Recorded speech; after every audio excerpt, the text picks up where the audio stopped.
Hi ಎಲ್ರಿಗೂ ನಮಸ್ಕಾರ. ನನ್ನ ಹೆಸರು ರಾಘವೇಂದ್ರ. ಇವತ್ತಿನ ವಿಡಿಯೋದಲ್ಲಿ ನಾನು ರಿವ್ಯೂ ಮಾಡ್ತಿರುವಂತ ಸ್ಕೂಟರ್ ಹೋಂಡಾ ಆಕ್ಟಿವಾ 60 2026. ಈ ಒಂದು ಸ್ಕೂಟರ್ ನಮ್ಮ ದೇಶದಲ್ಲಿ ಲಾಂಚ್ ಆಗಿದ್ದು 2001ರಲ್ಲಿ. ಸೊ 2001ರಿಂದ 2026ವರೆಗೂ ಅದರದೇ ಆದಂತಹ ಸ್ಪೆಷಾಲಿಟಿನ ಹಾಡ್ಕೊಂಡು ಬಂದಿದೆ. ಸೊ ಈ ಒಂದು ಸ್ಕೂಟರ್ ನಮಗೆ ಡೈಲಿ ಕಮ್ಯೂಟರ್ ಆಗಿರುತ್ತೆ. ಹಾಗೆ ಇದ್ರದ್ದು ಫ್ರೇಮ್ ನ ನೋಡೋದಾದ್ರೆ ಅಂಡರ್ಬೋನ್ ಫ್ರೇಮ್ ಇಂದ ಬಂದಿರುವಂತದ್ದು. ಕಲರ್ ಆಪ್ಷನ್ಸ್ ನ ನೋಡೋದಾದ್ರೆ siren blue, grey metallic, black, precious white, blue metallic, red metallic, ಇಷ್ಟು ಕಲರ್ ಆಪ್ಷನ್ಸ್ ಇರುವಂತದ್ದು. ಹಾಗೆ ಇದರಲ್ಲಿ ವೇರಿಯಂಟ್ಸ್ ನ ನೋಡೋದಾದ್ರೆ ಒಂದು ಸ್ಟ್ಯಾಂಡರ್ಡ್ ವೇರಿಯಂಟು, ಮತ್ತೆ deluxe variant, H smart, key smart variant, ಹಾಗೆ 25th ಆನಿವರ್ಸರಿ ಎಡಿಷನ್. ಈ ಇಷ್ಟು ಕಲರ್ ಆಪ್ಷನ್ಸ್ ಮತ್ತೆ ವೇರಿಯಂಟ್ಸ್ ಈ ಒಂದು ಸ್ಕೂಟರ್ ಅಲ್ಲಿ ಇರುವಂತದ್ದು. ನೀವೇನಾದ್ರೂ ನನ್ನ ಚಾನಲ್ ನ ಫಸ್ಟ್ ಟೈಮ್ ನೋಡ್ತಿತ್ತು ಅಂತ ಹೇಳಿದ್ರೆ ಈ ವಿಡಿಯೋ ಇಷ್ಟ ಆದ್ರೆ ಮಾತ್ರ ಚಾನಲ್ ನ ಸಬ್ಸ್ಕ್ರೈಬ್ ಮಾಡಿ, ವಿಡಿಯೋನ ಲೈಕ್ ಮಾಡಿ ಅಂತ ಹೇಳ್ತಾ ಈ ಸ್ಕೂಟರ್ದು ರಿವ್ಯೂನ ಸ್ಟಾರ್ಟ್ ಮಾಡೋಣ ಬನ್ನಿ. ಈ ಸ್ಕೂಟರ್ ನ ಫ್ರಂಟ್ ವ್ಯೂ ನೋಡ್ತಿರ್ಬೋದು. ವೈಸರ್ ನಿಮಗೆ ಫೈಬರ್ ಇಂದ ಬಂದಿರುತ್ತೆ, ತುಂಬಾನೇ ಸಿಂಪಲ್ ಆಗಿ ಕೊಟ್ಟಿರುವಂತದ್ದು. ಹಾಗೆ ಮಿರರ್ಸ್ ಕೂಡ ಸಿಂಪಲ್ ಆಗಿ ಕೊಟ್ಟಿರ್ತಾರೆ. ಸೊ ಲೈಟ್ಸ್ ನ ನೋಡ್ತಿರ್ಬೋದು. ನಿಮಗೆ ಬೇಸ್ ವೇರಿಯಂಟ್ ಅಲ್ಲಿ ಹಾಲೋಜಿನ್ ಇರುತ್ತೆ, ಇದು ಡೀಲಕ್ಸ್ ವೇರಿಯಂಟ್ ಆಗಿರೋದ್ರಿಂದ ಎಲ್ಇಡಿ ಕೊಟ್ಟಿರ್ತಾರೆ. ಹಾಗೆ ಹಾಲೋಜಿನ್ ಇಂಡಿಕೇಟರ್ಸ್ ನಿಮಗೆ ಎಲ್ಲದರಲ್ಲೂ ಕಾಮನ್ ಆಗಿರುವಂತದ್ದು. ನೆಕ್ಸ್ಟ್ ಇಲ್ಲಿ ಹೋಂಡಾನ ಬ್ಯಾಡ್ಜಿಂಗ್ ಆಗಿರುವಂತದ್ದು. ಸೊ ಅದ್ರ ಕೆಳಗಡೆ ನಿಮಗೆ ನಂಬರ್ ಪ್ಲೇಟ್ ಪ್ಲೇಸ್ಮೆಂಟ್ ಆಗಿರುವಂತದ್ದು. ಈ ಮುಂದಗಡೆ ಪಾರ್ಟ್ ಏನಿದೆಯಲ್ಲ ಅದು ನಿಮಗೆ ಫೈಬರ್ ಇಂದ ಬಂದಿರುತ್ತೆ, ಯಾವುದೇ ರೀತಿ ಮೆಟಲ್ ಆಗಿರೋದಿಲ್ಲ. ಹಾಗೆ ಅದ್ರ ಕೆಳಗಡೆ ನಿಮಗೆ ಕ್ರೋಮ್ ಫಿನಿಶ್ ನ ಕೊಟ್ಟಿರೋದು ವೆಂಟಿಲೇಷನ್ಗೆ, ಅದು ಕೂಡ ತುಂಬಾ ಅಟ್ರಾಕ್ಟಿವ್ ಆಗಿ ಕಾಣಿಸ್ತಿರುವಂತದ್ದು. ಈ ಮಡ್ಗಡ್ ಏನಿದೆ, ಈ ಮಡ್ಗಡ್ ನಿಮಗೆ ಮೆಟಲ್ ಇಂದ ಬಂದಿರುತ್ತೆ, ಯಾವುದೇ ರೀತಿ ಫೈಬರ್ ಇಂದ ಇರೋದಿಲ್ಲ. ಸೊ ಅದೊಂದು ಅಡ್ವಾಂಟೇಜ್ ಅಂತಾನೆ ಹೇಳ್ಬೋದು. ನಿಮಗೆ ಟೆಲಿಸ್ಕೋಪಿಕ್ ಸಸ್ಪೆನ್ಷನ್ ನ ಕೊಟ್ಟಿರುವಂತದನ್ನ ನೋಡಬಹುದು ಇಲ್ಲಿ. ಈ ಸ್ಕೂಟರ್ ನ ಬ್ರೇಕಿಂಗ್ ಸಿಸ್ಟಮ್ ನೋಡೋದಾದ್ರೆ ಕಾಂಬಿ ಬ್ರೇಕಿಂಗ್ ಸಿಸ್ಟಮ್ ಇಂದ ಬಂದಿರುತ್ತೆ. ಫ್ರಂಟ್ ಸೆಕ್ಷನ್ ಅಲ್ಲಿ ನಿಮಗೆ ಡ್ರಮ್ ಬ್ರೇಕ್ಸ್ ಇರುತ್ತೆ. ಯಾವುದೇ ವೇರಿಯಂಟ್ಸ್ ಅಲ್ಲೂ ನಿಮಗೆ ಡಿಸ್ಕ್ ಬ್ರೇಕ್ ನೋಡೋದಕ್ಕೆ ಸಿಗೋದಿಲ್ಲ. ಹಾಗೆ ಡ್ರಮ್ ಬ್ರೇಕ್ ನ ಸೈಜ್ ಬಂದು 130 ಆಗಿರುತ್ತೆ. ಈ ಸ್ಕೂಟರ್ ನ ವೀಲ್ ಸೈಜ್ ನ ನೋಡೋದಾದ್ರೆ 90x90 12 ಇಂಚಸ್ ಇಂದ ಬಂದಿರುತ್ತೆ. ಇದು ಡೀಲಕ್ಸ್ ವೇರಿಯಂಟ್ ಆಗಿರೋದ್ರಿಂದ ನಿಮಗೆ ಇದು ಅಲಾಯ್ ವೀಲ್ಸ್ ಇಂದ ಬಂದಿರುತ್ತೆ. ಬೇಸ್ ವೇರಿಯಂಟ್ ಅಲ್ಲಿ ನಿಮಗೆ ಸ್ಟೀಲ್ ರಿಮ್ಸ್ ಇರುತ್ತೆ. ಹಾಗೆ ಈ ಸ್ಕೂಟರ್ ಟೈರ್ಸ್ ಬಂದು ಟ್ಯೂಬ್ಲೆಸ್ ಟೈರ್ಸ್ ಆಗಿರುತ್ತೆ. ನಾನು ಮುಂಚೆನೆ ಹೇಳಿದೆ ನಿಮಗೆ ಬೇಸ್ ವೇರಿಯಂಟ್ ಅಲ್ಲಿ ನಿಮಗೆ ಸ್ಟೀಲ್ ರಿಮ್ಸ್ ಬರುವಂತದ್ದು ಅಂತ ಹೇಳಿ. ಸೊ ಇಲ್ಲಿ ನೋಡ್ತಿರ್ಬೋದು, ಇದು ಬೇಸ್ ವೇರಿಯಂಟ್ ಸ್ಕೂಟರ್ ಆಗಿರೋದ್ರಿಂದ ನಿಮಗೆ ಸಿಂಪಲ್ ಆಗಿ ಸ್ಟೀಲ್ ರಿಮ್ಸ್ ನ ಕೊಟ್ಟಿರುವಂತದ್ದು, ಯಾವುದೇ ರೀತಿ ಅಲಾಯ್ ವೀಲ್ಸ್ ಬಂದಿರೋದಿಲ್ಲ. ಹಾಗೆ ಬೇಸ್ ವೇರಿಯಂಟ್ ಅಲ್ಲಿ ನಿಮಗೆ ಬರುವಂತಹ ಲೈಟ್ ನ ನೋಡ್ತಿರ್ಬೋದು, ಇದು ಹಾಲೋಜಿನ್ ಲೈಟ್ ಆಗಿರುತ್ತೆ, ಯಾವುದೇ ರೀತಿ ಎಲ್ಇಡಿ ಲೈಟ್ ಆಗಿರೋದಿಲ್ಲ. ಈ ಸ್ಕೂಟರ್ ನ ಬ್ಯಾಕ್ ಸೆಕ್ಷನ್ ಸಸ್ಪೆನ್ಷನ್ ನೋಡೋದಾದ್ರೆ 3 ಸ್ಟೆಪ್ ಅಡ್ಜಸ್ಟಬಲ್ ಸಸ್ಪೆನ್ಷನ್ ಇಂದ ಬಂದಿರುತ್ತೆ. ಹಾಗೆ ರಿಯರ್ ಟೈರ್ ಸೈಜ್ ನ ನೋಡೋದಾದ್ರೆ 90x100 10 ಇಂಚಸ್ ಇಂದ ಬಂದಿರುತ್ತೆ. ಹಾಗೆ ಇದು ಅಲಾಯ್ ವೀಲ್ ಮತ್ತೆ ಸ್ಟೀಲ್ ವೀಲ್ ಆಗಿರುತ್ತೆ. ಈ ಸ್ಕೂಟರ್ ನ ಇಂಜಿನ್ ಸ್ಪೆಸಿಫಿಕೇಶನ್ಸ್ ನ ನೋಡೋದಾದ್ರೆ ಇಂಜಿನ್ ಸಿಸಿ 109.51 ಸಿಸಿ ಆಗಿರುತ್ತೆ. ಹಾಗೆ ಇಂಜಿನ್ ಟೈಪ್ ನ ನೋಡೋದಾದ್ರೆ 4 stroke SI engine single cylinder ಇಂದ ಬಂದಿರುತ್ತೆ. ಬಿಎಚ್ಪಿ ನ ನೋಡೋದಾದ್ರೆ 7.99 PS ಅಟ್ 8000 RPM ಇಂದ ಬಂದಿರುತ್ತೆ. ಟಾರ್ಕ್ 9.05 Nm at 5500 RPM ಇಂದ ಜನರೇಟ್ ಆಗುವಂತದ್ದು. ಸೊ ರೈಡಿಂಗ್ ರೇಂಜ್ ನ ನೋಡೋದಾದ್ರೆ 255ರಿಂದ 260 ಕಿಲೋಮೀಟರ್ ಆಗಿರುತ್ತೆ ಒಂದು ಫುಲ್ ಟ್ಯಾಂಕ್ ಅಲ್ಲಿ. ಸೊ ಟಾಪ್ ಸ್ಪೀಡ್ ನ ನೋಡೋದಾದ್ರೆ 95 km/h ಆಗಿರುತ್ತೆ. ಮೈಲೇಜ್ 55 ಕಿಲೋಮೀಟರ್ ಇಂದ 60 km per ಲೀಟರ್ ಆಗಿರುತ್ತೆ. ಫುಲ್ ಫ್ಯೂಲ್ ಟ್ಯಾಂಕ್ ಕೆಪಾಸಿಟಿ ಬಂದು 5.3 ಲೀಟರ್ ಅಷ್ಟಾಗಿರುತ್ತೆ. ರಿಸರ್ವ್ ಫ್ಯೂಲ್ ಕೆಪಾಸಿಟಿ ಬಂದು 1.3 ಲೀಟರ್ ಅಷ್ಟಾಗಿರುತ್ತೆ. ಆಯಿಲ್ ಕೆಪಾಸಿಟಿ 800 ml ಆಗಿರುತ್ತೆ. ಫ್ಯೂಲ್ ಸಪ್ಲೈ ಫ್ಯೂಲ್ ಇಂಜೆಕ್ಷನ್ ಇಂದ ಆಗುವಂತದ್ದು ಈ ಒಂದು ಸ್ಕೂಟರ್ ನಲ್ಲಿ. ಹಾಗೆ ಈ ಸ್ಕೂಟರ್ ಅಲ್ಲಿ ಕೊಟ್ಟಿರುವಂತಹ ಬ್ರೇಕ್ ಲಿವರ್ಸ್ ಮತ್ತೆ ಗ್ರಿಪ್ಪರ್ಸ್ ತುಂಬಾನೇ ಪ್ರೀಮಿಯಂ ಆಗಿ ಬಂದಿರುವಂತದ್ದು ಇಲ್ಲಿ ನೋಡ್ತಿರ್ಬೋದು ನೀವು. ಹಾಗೆ ಸ್ವಿಚಸ್ ಕೂಡ ತುಂಬಾನೇ ಕ್ವಾಲಿಟಿಯಿಂದ ಬಂದಿರುತ್ತೆ, ಯಾವುದೇ ರೀತಿ ಕಾಂಪ್ರಮೈಸ್ ಆಗುವಂತ ಅವಶ್ಯಕತೆ ಇರೋದಿಲ್ಲ. ಸೊ ಪ್ರತಿಯೊಂದು ಸ್ವಿಚಸ್ ಕೂಡ ತುಂಬಾನೇ ಎಫೆಕ್ಟಿವ್ ಆಗಿದೆ ಅಂತಾನೆ ಹೇಳ್ಬೋದು. ಸೊ ರೈಟ್ ಸೈಡ್ ಅಲ್ಲಿ ಕೂಡ ನೋಡ್ತಿರ್ಬೋದು, ಅದೇ ತರ ನಿಮಗೆ ಗ್ರಿಪ್ಪರ್ಸ್ ಹಾಗೆ ಬ್ರೇಕ್ ಲಿವರ್ಸ್ ಕೊಟ್ಟಿರುವಂತದ್ದು. ಸೊ ಮತ್ತೆ ನಿಮಗೆ ಡಿಕ್ಕಿ ಮತ್ತೆ ಫ್ಯೂಯಲ್ ಕ್ಯಾಪ್ ನ ಓಪನ್ ಮಾಡೋದಕ್ಕೆ ಸಪರೇಟ್ ಸ್ವಿಚಸ್ ನೇ ಕೊಟ್ಟಿರುವಂತದ್ದು ಇಲ್ಲಿ ನೋಡ್ತಿರ್ಬೋದು. ಸೊ ನಿಮಗೆ ಕೀಯಲ್ಲೇ ನೀವು ಓಪನ್ ಮಾಡೋ ಅವಶ್ಯಕತೆ ಇರೋದಿಲ್ಲ. ಹಾಗೆ ನಿಮಗೆ ಇಲ್ಲಿ ಒಂದು ಹುಕ್ ಕೂಡ ಕೊಟ್ಟಿರುವಂತದ್ದು ಫ್ರಂಟ್ ಅಲ್ಲಿ. ಹಾಗೆ ನಿಮಗೆ ಲೆಫ್ಟ್ ಸೈಡ್ ಅಲ್ಲಿ ಒಂದು ಸ್ಪೇಸ್ ಕೂಡ ಕೊಟ್ಟಿರ್ತಾರೆ. ಇಲ್ಲಿ ನೀವು ಫೋನು ಅಥವಾ ಕೀಸು ಪ್ರತಿಯೊಂದನ್ನು ಇಟ್ಕೊಬಹುದಾಗಿರುತ್ತೆ. ಸೊ ಇದೊಂದು ಒಳ್ಳೆ ಅಡ್ವಾಂಟೇಜ್ ಅಂತಾನೆ ಹೇಳ್ಬೋದು. ನೆಕ್ಸ್ಟ್ ಈ ಒಂದು ಸ್ಕೂಟರ್ ನಲ್ಲಿ ಅಂಡರ್ ಸೀಟ್ ಕೆಳಗಡೆ ಕೂಡ ನಿಮಗೆ ಒಂದು ಹುಕ್ ನ ಕೊಟ್ಟಿರ್ತಾರೆ. ಸೊ ಅದು ಕೂಡ ನೀವು ಏನಾದ್ರೂ ಥಿಂಗ್ಸ್ ನ ಇಟ್ಕೊಳ್ಳೋಕೆ ತುಂಬಾನೇ ಯೂಸ್ ಆಗುತ್ತೆ ಅಂತಾನೆ ಹೇಳ್ಬೋದು. ಇಲ್ಲಿ ನೋಡ್ತಿರ್ಬೋದು. ಹಾಗೆ ನಿಮಗೆ ಲೆಗ್ ರೂಮ್ ಸ್ಪೇಸ್ ನ ನೋಡ್ತಿರ್ಬೋದು, ತುಂಬಾನೇ ಸ್ಪೇಷಿಯಸ್ ಆಗಿದೆ ಅಂತಾನೆ ಹೇಳ್ಬೋದು. ಹಾಗೆ ನೀವು ಒಂದು ಸಿಲಿಂಡರ್ ಅಥವಾ ವಾಟರ್ ಬಾಟಲ್ ಕೂಡ ಇಡುವಷ್ಟು ಸ್ಪೇಸು ಈ ಒಂದು ಸ್ಕೂಟರ್ ಅಲ್ಲಿ ಇರುವಂತದ್ದು. ನಿಮಗೆ ಇಲ್ಲಿ ಸೈಡ್ ಸ್ಟ್ಯಾಂಡ್ ಕೂಡ ಕೊಟ್ಟಿರ್ತಾರೆ, ಹಾಗೆ ಡಬಲ್ ಸ್ಟ್ಯಾಂಡ್ ಕೂಡ ಕೊಟ್ಟಿರ್ತಾರೆ. ಸೈಡ್ ಸ್ಟ್ಯಾಂಡ್ ನಿಮಗೆ ಇಂಜಿನ್ ಕಟ್ ಆಫ್ ಆಗುವಂತಹ ಆಪ್ಷನ್ ಕೂಡ ಈ ಒಂದು ಸ್ಕೂಟರ್ ನಲ್ಲಿ ಕೊಟ್ಟಿರ್ತಾರೆ.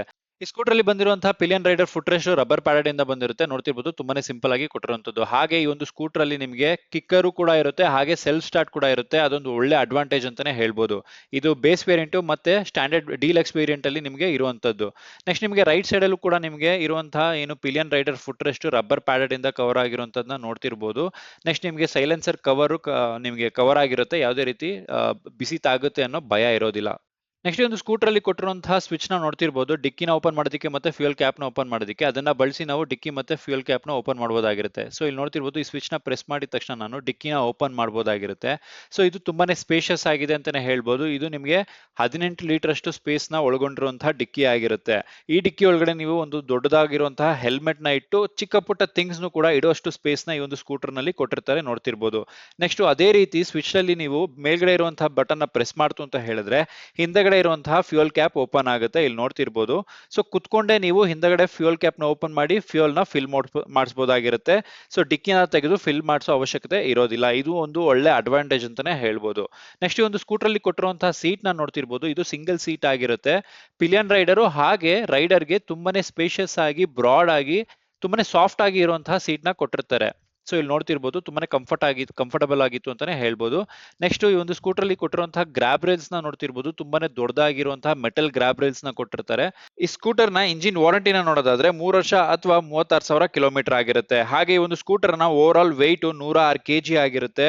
ಗ್ರೌಂಡ್ ಕ್ಲಿಯರೆನ್ಸ್ ನ ನೋಡೋದಾದ್ರೆ 161 mm ಆಗಿರುತ್ತೆ. ಸೊ ಇಲ್ಲಿ ನೋಡ್ತಿರ್ಬೋದು ನೀವು, ಗ್ರೌಂಡ್ ಕ್ಲಿಯರೆನ್ಸ್ 161 mm ಇರೋದ್ರಿಂದ ತುಂಬಾನೇ ಸ್ಪೇಷಿಯಸ್ ಆಗಿದೆ ಅಂತಾನೆ ಹೇಳ್ಬೋದು. ಯಾವುದೇ ಒಂದು ಚಿಕ್ಕ ಪುಟ್ಟ ಹಂಸು ಅಥವಾ ಹಳ್ಳಗಳಿಗೆ ಹೆದರ್ಕೊಳ್ಳೋ ಅವಶ್ಯಕತೆ ಇರೋದಿಲ್ಲ, ಆರಾಮಾಗಿ ರೈಡ್ ಮಾಡಬಹುದಾಗಿರುತ್ತೆ. ಹಾಗೆ ಒಂದು ಸ್ಕೂಟರ್ ನ ಸೀಟ್ ಹೈಟ್ ಬಂದು 764 mm ಅಷ್ಟಾಗಿರುತ್ತೆ.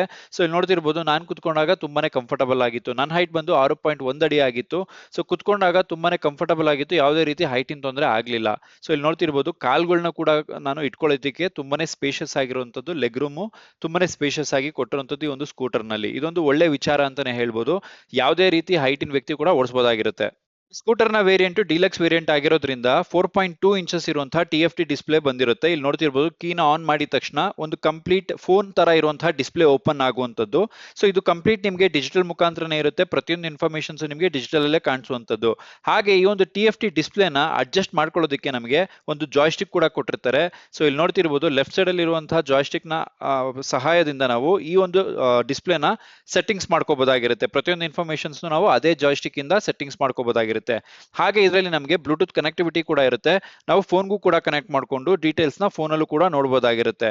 ಸೊ ನಿಮಗೆ ಪ್ರತಿಯೊಂದು ಇನ್ಫಾರ್ಮೇಶನ್ಸ್ ಲೈಕ್ ನಿಮಗೆ odometer, 2 trip meters, malfunction indicator, low fuel indicator, ಪ್ರತಿಯೊಂದು ಇನ್ಫಾರ್ಮೇಶನ್ಸ್ ಕೂಡ ನಿಮಗೆ ಡಿಸ್ಪ್ಲೇ ಅಲ್ಲಿ ಕಾಣಿಸುವಂತದ್ದು ಆಗಿರುತ್ತೆ. ಬೇಸ್ ವೇರಿಯಂಟ್ ಬಿಟ್ಟು ಮಿಕ್ಕ ಎಲ್ಲಾ ವೇರಿಯಂಟ್ ಅಲ್ಲೂ ನಿಮಗೆ ಫೋನ್ ನ ಚಾರ್ಜ್ ಮಾಡ್ಕೊಳ್ಳೋದಕ್ಕೆ USB ಚಾರ್ಜಿಂಗ್ ಸಾಕೆಟ್ ಕೂಡ ಕೊಟ್ಟಿರ್ತಾರೆ. ಇಲ್ಲಿ ನೋಡ್ತಿರ್ಬೋದು, ಒಂದು ಕ್ಯಾಪ್ ತರ ಇರುತ್ತೆ. ಕ್ಯಾಪ್ ನ ಓಪನ್ ಮಾಡ್ತು ಅಂತ ಹೇಳಿದ್ರೆ ನಾವು ಫೋನ್ ಕೂಡ ಇಲ್ಲಿ ಚಾರ್ಜ್ ಮಾಡ್ಕೊಬಹುದಾಗಿರುತ್ತೆ. ಸೊ ಡೈಲಿ ನಾವು ಟ್ರಾವೆಲ್ ಮಾಡೋದ್ರಿಂದ, ಡೈಲಿ ಕಮ್ಯೂಟರ್ ಆಗಿರೋದ್ರಿಂದ ಫೋನ್ ನ ಚಾರ್ಜ್ ಹಾಕೊಂಡು ಈ ಒಂದು ಸ್ಕೂಟರ್ ಅಲ್ಲಿ ಟ್ರಾವೆಲ್ ಮಾಡಬಹುದಾಗಿರುತ್ತೆ. ಈ ಸ್ಕೂಟರ್ ನ ಬೇಸಿಕ್ ವೇರಿಯಂಟ್ ಆಗಿರುವಂತಹ ಸ್ಟ್ಯಾಂಡರ್ಡ್ ವೇರಿಯಂಟ್ ನಲ್ಲಿ ಅನಲಾಗ್ ಸಿಸ್ಟಮ್, ಇನ್ಸ್ಟ್ರುಮೆಂಟಲ್ ಕನ್ಸೋಲ್ ನ ಕೊಟ್ಟಿರ್ತಾರೆ. ಯಾವುದೇ ರೀತಿ TFT ಡಿಸ್ಪ್ಲೇ ಕೊಟ್ಟಿರೋದಿಲ್ಲ. ಇಲ್ಲಿ ನೋಡ್ತಿರ್ಬೋದು, ತುಂಬಾನೇ ಸಿಂಪಲ್ ಆಗಿ ಕೊಟ್ಟಿರುವಂತದ್ದು. ಹಾಗೆ ಈ ಒಂದು ಸ್ಕೂಟರ್ ನಲ್ಲಿ ಬ್ಲೂಟೂತ್ ಕನೆಕ್ಟಿವಿಟಿ ಇಲ್ಲ, ಹಾಗೆ USB ಚಾರ್ಜಿಂಗ್ ಸಾಕೆಟ್ ಕೂಡ ಕೊಟ್ಟಿರೋದಿಲ್ಲ. ಇಲ್ಲಿ ನೋಡ್ತಿರ್ಬೋದು, ಬರೀ ಕ್ಯಾಪ್ ಅಷ್ಟೇ ಕೊಟ್ಟಿರೋದನ್ನ. ಈ ಸ್ಕೂಟರ್ ನ ಕೀಸ್ ನ ನೋಡ್ತಿರ್ಬೋದು, ತುಂಬಾನೇ ಬೇಸಿಕ್ ಆಗಿ ಕೊಟ್ಟಿರುವಂತದ್ದು. ಹಾಗೆ ಈ ಒಂದು ಸ್ಕೂಟರ್ ನ ಎಕ್ಸಾಸ್ಟ್ ನೋಟ್ ನ ನೋಡ್ಕೊಂಡ್ ಬರೋಣ ಬನ್ನಿ.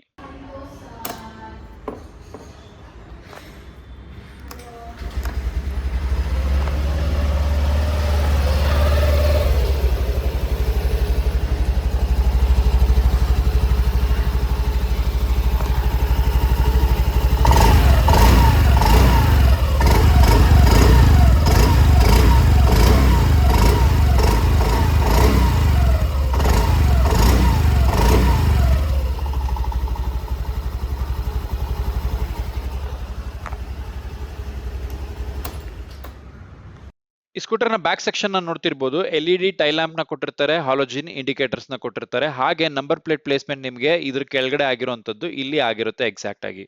ಸ್ಕೂಟರ್ ನ 1 ವರ್ಷದ ಆವರೇಜ್ ಸರ್ವಿಸ್ ಕಾಸ್ಟ್ ನ ನೋಡೋದಾದ್ರೆ 3,500 ರೂಪಾಯಿಂದ 3,750 ರೂಪಾಯಿ ಅಷ್ಟಾಗಿರುತ್ತೆ. ಹಾಗೆ ಒಂದು ಸ್ಕೂಟರ್ ನ ಆನ್ ರೋಡ್ ಪ್ರೈಸ್ ನ ನೋಡ್ತಾ ಹೋಗೋಣ. ಬೇಸ್ ವೇರಿಯಂಟ್ ನ on road price ex showroom price ಬಂದು ನಿಮಗೆ 78,278 ರೂಪಾಯಿ ಆಗಿರುತ್ತೆ. ಟ್ಯಾಕ್ಸ್ 10,426 ರೂಪಾಯಿ ಅಷ್ಟಾಗಿರುತ್ತೆ. ಇನ್ಶೂರೆನ್ಸ್ 6,211 ರೂಪಾಯಿ ಆಗಿರುತ್ತೆ. ಅದರ್ಸ್ ಅಂತ ಹೇಳಿ 3,000 ರೂಪಾಯಿ ಚಾರ್ಜ್ ಮಾಡ್ತಿದ್ದಾರೆ. ಸೊ ಒಟ್ಟು 97,915 ರೂಪಾಯಿ ಅಷ್ಟು ಆನ್ ರೋಡ್ ಪ್ರೈಸ್ ಆಗಿರುತ್ತೆ ಬೇಸ್ ವೇರಿಯಂಟ್. ಹಾಗೆ DLX ವೇರಿಯಂಟ್ ನ ಆನ್ ರೋಡ್ ಪ್ರೈಸ್ ನ ನೋಡೋದಾದ್ರೆ 88,556 ರೂಪಾಯಿ ಎಕ್ಸ್ ಶೋರೂಮ್ ಪ್ರೈಸ್ ಆಗಿರುತ್ತೆ. ಟ್ಯಾಕ್ಸ್ 11,794 ರೂಪಾಯಿ ಆಗಿರುತ್ತೆ. 6,430 ರೂಪಾಯಿ ಅಷ್ಟು ಇನ್ಶೂರೆನ್ಸ್ ಆಗಿರುತ್ತೆ. ಹಾಗೆ ಅದರ್ಸ್ ಅಂತ ಹೇಳಿ 3,000 ರೂಪಾಯಿನ ಚಾರ್ಜ್ ಮಾಡ್ತಿದ್ದಾರೆ. ಸೊ ಒಟ್ಟು 1,09,780 ರೂಪಾಯಿ ಅಷ್ಟಾಗಿರುತ್ತೆ. ಅಂದ್ರೆ 1,10,10,000 ಅಂತ ರೌಂಡ್ ಆಫ್ ಇಟ್ಕೋಬಹುದಾಗಿರುತ್ತೆ. ಹಾಗೆ ಆನಂದ್ ಹೋಂಡಾ ಶೋರೂಮ್ ಅಲ್ಲಿ ನಿಮಗೆ ತುಂಬಾನೇ ಡಿಸ್ಕೌಂಟ್ಸ್ ಕೂಡ ಕೊಡ್ತಿದ್ದಾರೆ. ಸಿಲ್ವರ್ ಕಾಯಿನ್ ಅಥವಾ 1,000 ಡಿಸ್ಕೌಂಟ್ ಇದೆ, ಹೆಲ್ಮೆಟ್ ಫ್ರೀ ಕೊಡ್ತಿದ್ದಾರೆ, ಕಾರ್ಪೊರೇಟ್ ಡಿಸ್ಕೌಂಟ್ ಅಂತ ಹೇಳಿ 2,000ದಷ್ಟು ಡಿಸ್ಕೌಂಟ್ ಕೊಡ್ತಿದ್ದಾರೆ. ಮತ್ತೆ ನೀವು HDFC IDFC ಕ್ರೆಡಿಟ್ ಕಾರ್ಡ್ ಮುಖಾಂತರ EMI ನ ಹಾಕ್ಸ್ಕೊಂತು ಅಂತ ಹೇಳಿದ್ರೆ 5,000ದಷ್ಟು ಕ್ಯಾಶ್ ಬ್ಯಾಕ್ ಸಹ ಕೊಡ್ತಿದ್ದಾರೆ. ಇನ್ಯಾವುದೇ ಮಾಹಿತಿ ಬೇಕಾಗಿದ್ರೆ ನೀವು ನಿಯರೆಸ್ಟ್ ಇರುವಂತಹ ಆನಂದ್ ಹೋಂಡಾ ಶೋರೂಮ್ಗಳಿಗೆ ವಿಸಿಟ್ ಮಾಡಿ, ಅಲ್ಲಿ ನೀವು ಗಾಡಿಗಳ ಬಗ್ಗೆ ವಿಚಾರಿಸಬಹುದು, ಹಾಗೆ ಟೆಸ್ಟ್ ರೈಡ್ ಕೂಡ ಮಾಡಬಹುದು ಅಂತ ಹೇಳ್ತಾ ಈ ವಿಡಿಯೋನ ಇಲ್ಲೇ ಮುಗಿಸ್ತಾ ಇದ್ದೀನಿ. ಈ ವಿಡಿಯೋ ಇಷ್ಟ ಆಗಿದ್ರೆ ಮಾತ್ರ ಚಾನಲ್ನ ಸಬ್ಸ್ಕ್ರೈಬ್ ಮಾಡಿ, ವಿಡಿಯೋನ ಲೈಕ್ ಮಾಡಿ ಅಂತ ಹೇಳ್ತಾ ನೆಕ್ಸ್ಟ್ ವಿಡಿಯೋದಲ್ಲಿ ಸಿಗ್ತೀನಿ. ಟೇಕ್ ಕೇರ್, ಬಾಯ್ ಬಾಯ್.